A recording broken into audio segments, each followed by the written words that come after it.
Volume 1, Part 1, Chapter 13, in which is ended the story of the shepherdess Marcella with other incidents. But hardly had day begun to show itself through the balconies of the east, when 5 of the 6 goatherds came to rouse Don Quixote and tell him that if he was still of a mind to go and see the famous burial of Chrysostom, they would bear him company. Don Quixote, who desired nothing better, rose and ordered Sancho to saddle and pannel at once, which he did with all dispatch, and with the same they all set out forthwith. They had not gone a quarter of a league when at the meeting of 2 paths they saw coming towards them some 6 shepherds, dressed in black sheepskins, and with their heads crowned with garlands of cypress and bitter oleander. Each of them carried a stout holly staff in his hand, and along with them there came 2 men of quality on horseback in handsome travelling dress, with 3 servants on foot accompanying them. Courteous salutations were exchanged on meeting, and inquiring one of the other which way each party was going, they learned that all were bound for the scene of the burial, so they went on all together. One of those on horseback, addressing his companion, said to him, "It seems to me, Señor Vivaldo, that we may reckon as well spent the delay we shall incur in seeing this remarkable funeral. For remarkable it cannot but be, judging by the strange things these shepherds have told us of both the dead shepherd and homicide shepherdess." "So I think too," replied Vivaldo, "and I would delay not to say a day, but 4 for the sake of seeing it." Don Quixote asked them what it was they had heard of Marcella and Chrysostom. The traveller answered that the same morning they had met these shepherds, and seeing them dressed in this mournful fashion, they had asked them the reason of their appearing in such a guise, which one of them gave, describing the strange behaviour and beauty of a shepherdess called Marcella, and the loves of many who courted her, together with the death of that Chrysostom to whose burial they were going. In short, he repeated all that Pedro had related to Don Quixote.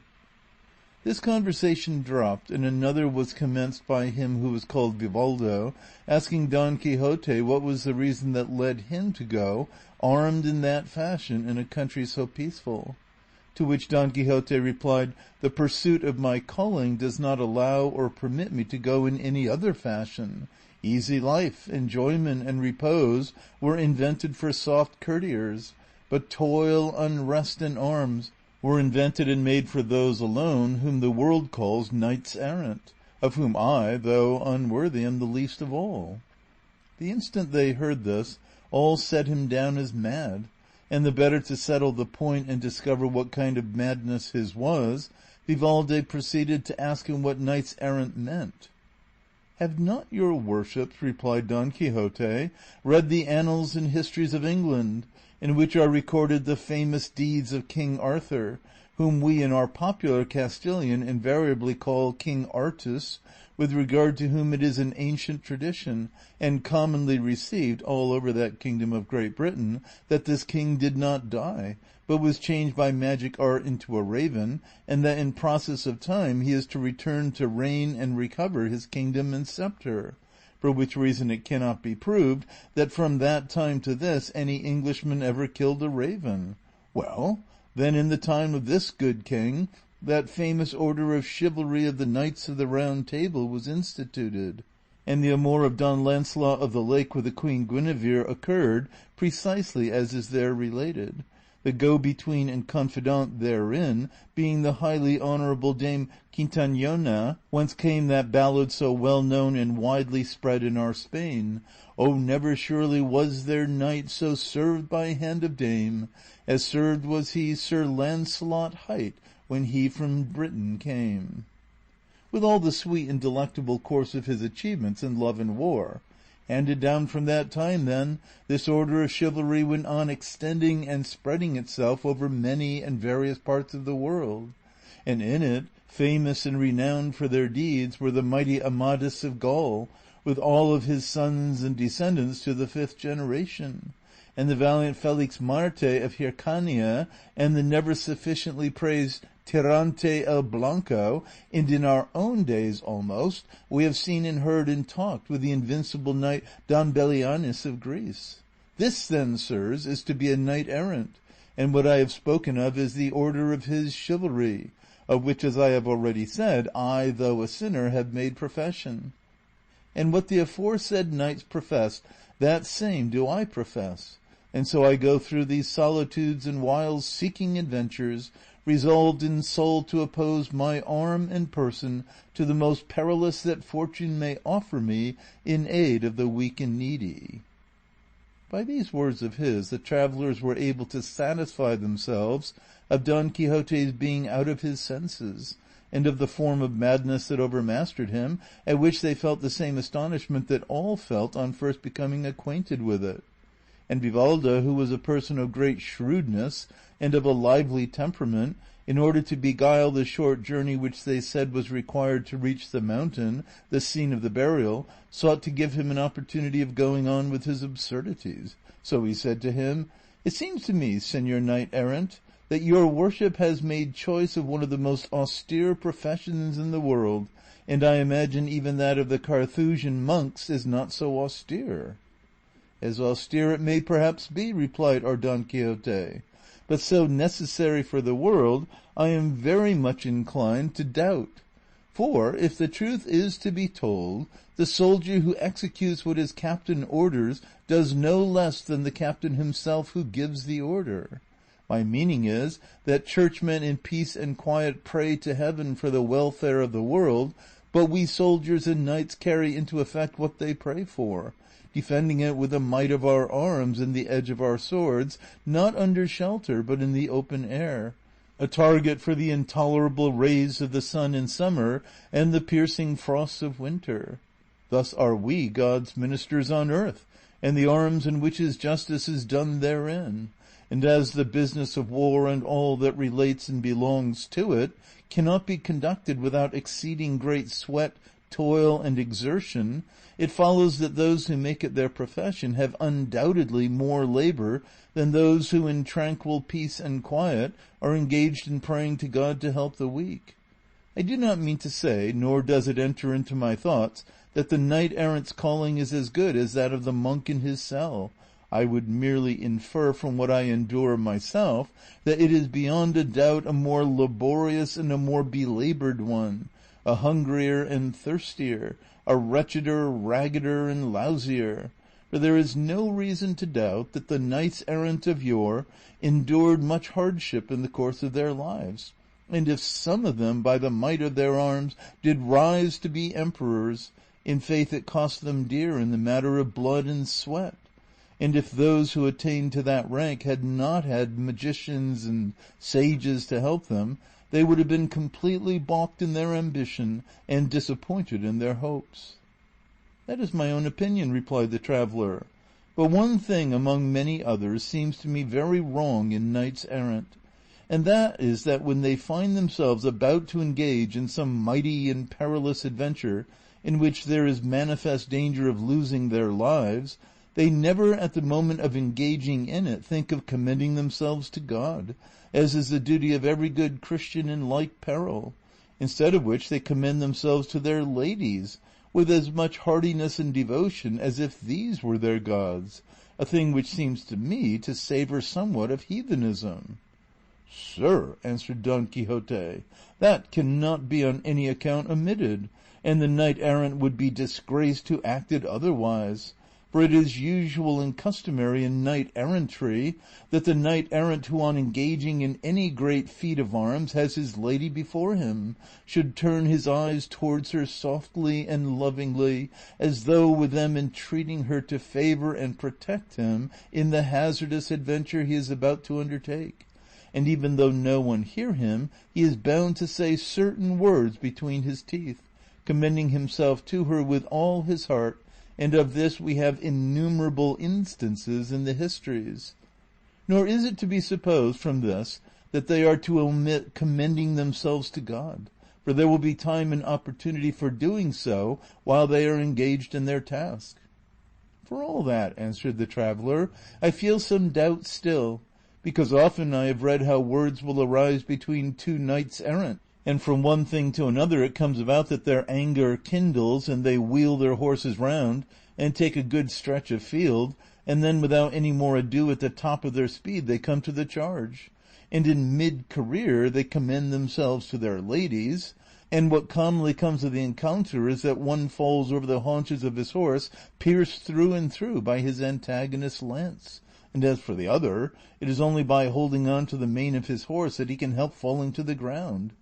But I know not how the dead man had time to commend himself to God in the course of such rapid work as this. It would have been better if those words which he spent in commending himself to his lady in the midst of his career had been devoted to his duty and obligation as a Christian. Moreover, it is my belief that all knights errant have not ladies to commend themselves to, for they are not all in love. That is impossible, said Don Quixote. I say it is impossible that there could be a knight errant without a lady, because to such it is as natural and proper to be in love as to the heavens to have stars. Most certainly no history has been seen in which there is to be found a knight errant without an amour, and for the simple reason that without one he would be held no legitimate knight, but a bastard, and one who had gained entrance into the stronghold of the said knighthood, not by the door, but over the wall like a thief and a robber. Nevertheless, said the traveller, if I remember rightly, I think I have read that Don Galaor, the brother of the valiant Amadis of Gaul, never had any special lady to whom he might commend himself, and yet he was not the less esteemed, and was a very stout and famous knight. To which our Don Quixote made answer, Sir, one solitary swallow does not make summer. Moreover, I know that that knight was in secret very deeply in love. Besides which, that way of falling in love with all that took his fancy was a natural propensity which he could not control. But in short, it is very manifest that he had one alone whom he made mistress of his will, to whom he commended himself frequently and very secretly, for he prided himself on being a reticent knight.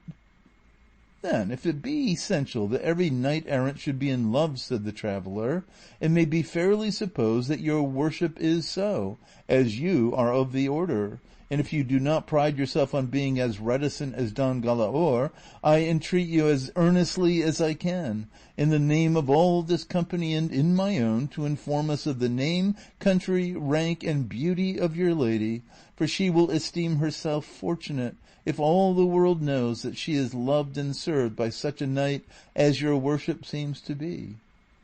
At this, Don Quixote heaved a deep sigh and said, I cannot say positively whether my sweet enemy is pleased or not that the world should know I serve her.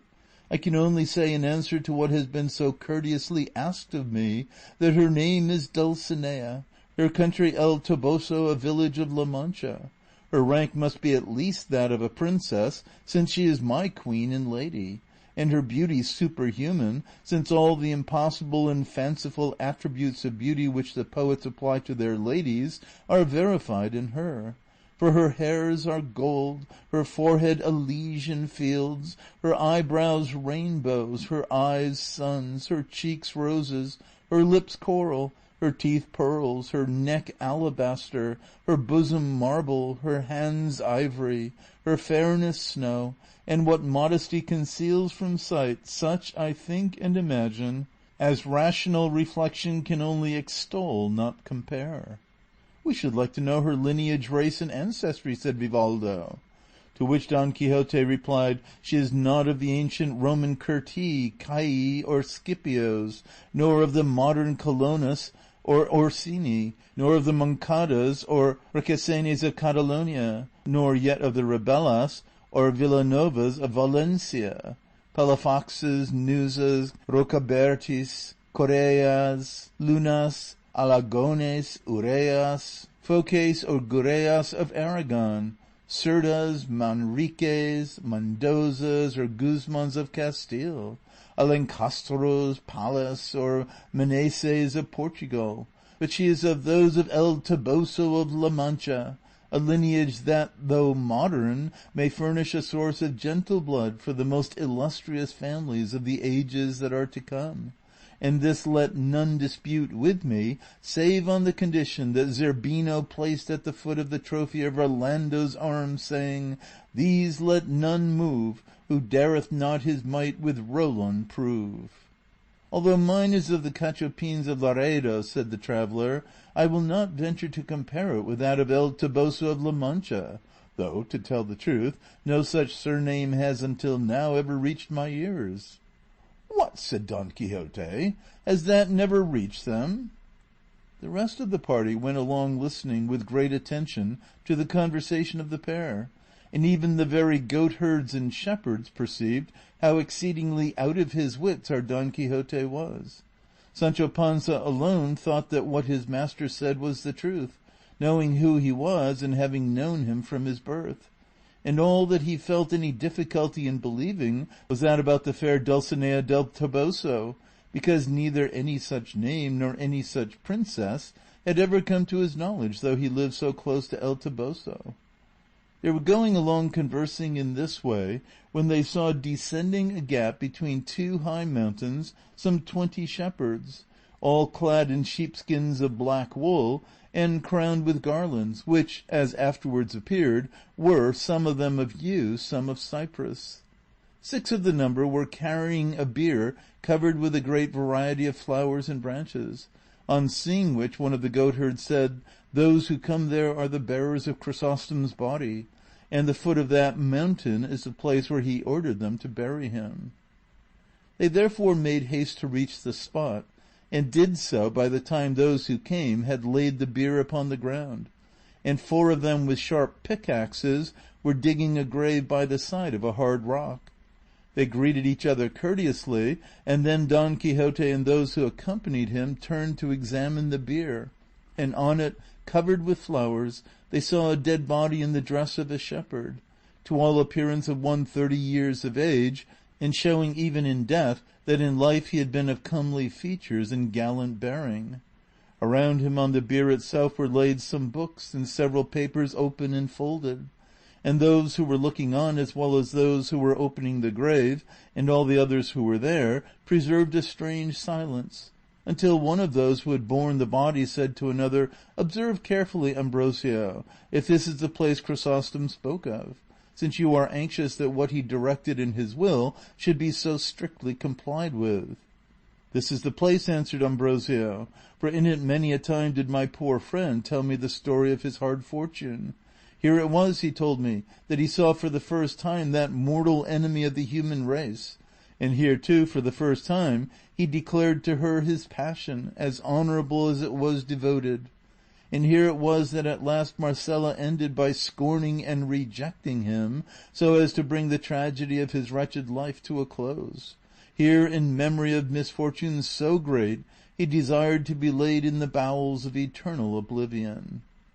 Then turning to Don Quixote and the travellers, he went on to say, That body, sirs, on which you are looking with compassionate eyes, was the abode of a soul on which heaven bestowed a vast share of its riches. That is the body of Chrysostom, who was unrivalled in wit, unequalled in courtesy, unapproached in gentle bearing, a phoenix in friendship, generous without limit, grave without arrogance, gay without vulgarity, and in short, first in all that constitutes goodness and second to none in all that makes up misfortune. He loved deeply, he was hated, he adored, he was scorned, he wooed a wild beast, he pleaded with marble, he pursued the wind, he cried to the wilderness, he served in gratitude, and for reward was made the prey of death in the mid-course of life, cut short by a shepherdess, whom he sought to immortalize in the memory of mankind, as these papers which you see could fully prove,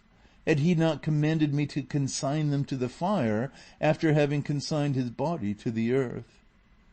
You would deal with them more harshly and cruelly than their owner himself, said Vivaldo, for it is neither right nor proper to do the will of one who enjoins what is wholly unreasonable. It would not have been reasonable in Augustus Caesar had he permitted the directions left by the divine Mantuan in his will to be carried into effect. So that, Senor Ambrosio, while you consign your friend's body to the earth, you should not consign his writings to oblivion. For if he gave the order in bitterness of heart, it is not right that you should irrationally obey it. On the contrary, by granting life to those papers, let the cruelty of Marcella live forever, to serve as a warning in ages to come to all men to shun and avoid falling into like danger. For I and all of us who have come here, I know already the story of this your love-stricken and heartbroken friend, and we know too your friendship and the cause of his death, and the directions he gave at the close of his life. From which sad story may be gathered how great was the cruelty of Marcella, the love of Chrysostom, and the loyalty of your friendship, together with the end awaiting those who pursue rashly the path that insane passion opens to their eyes. Last night we learned the death of Chrysostom, and that he was to be buried here, and out of curiosity and pity we left our direct road, and resolved to come and see with our eyes that which, when heard of, had so moved our compassion, and in consideration of that compassion, and our desire to prove it, if we might by condolence, we beg of you, excellent Ambrosio, or at least I on my own account, entreat you that instead of burning those papers, you allow me to carry away some of them. And without waiting for the shepherd's answer, he stretched out his hand and took up some of those that were nearest to him. Seeing which Ambrosio said, Out of courtesy, Senor, I will grant your request as to those you have taken, but it is idle to expect me to abstain from burning the remainder. Vivaldo, who was eager to see what the papers contained, opened one of them at once and saw that its title was Lay of Despair. Ambrosio, hearing it, said, That is the last paper the unhappy man wrote, and that you may see, Senor, to what an end his misfortunes brought him, read it so that you may be heard, for you will have time enough for that while we are waiting for the grave to be dug. I will do so very willingly, said Vivaldo. And as all the bystanders were equally eager, they gathered round him, and he, reading in a loud voice, found that it ran as follows. End of Volume 1, Part 1, Chapter 13. Recording by Expatriate in Bangor, Maine.